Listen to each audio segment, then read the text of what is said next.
ঈসা আলাইহিস সালাম দাজ্জালকে মারার পরে আরেকটা প্রজাতি বের হবে, এর নাম ইয়াজুজ আর মাজুজ। নাম শুনেছেন? এই যে এই সূরার মধ্যেই আছে, এই সূরা কাহাফের কথা বললাম না, সূরা কাহাফের পিছনের দিকে আছে ইন্না ইয়াজুজ ওয়া মাজুজ মুফসিদুনা ফিল আরদ। যুলকারনাইন বাদশার কথা পড়বেন, তিনি এই যে দেয়াল নির্মাণ করে দিয়েছিলেন লোহা এবং তামা দিয়ে, মনে আছে, পড়েছেন? আচ্ছা, এই ইয়াজুজ আর মাজুজ যখন বের হবে পৃথিবীর পানি খেয়ে শেষ করে ফেলে দিবে একেবারে। এরা এত বেশি হিংস্র হবে যে এদের সাথে লড়াই করার মতো ক্ষমতা কোনো মানুষেরই থাকবে না। এমনকি ঈসা আলাইহিস সালামেরও নয়।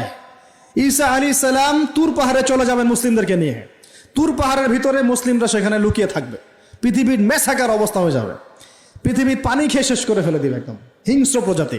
তখন ঈসা আলাইহিস সালাম আল্লাহর কাছে দোয়া করবেন, আল্লাহ এই বিভৎস এই জাতিকে ধ্বংস করো।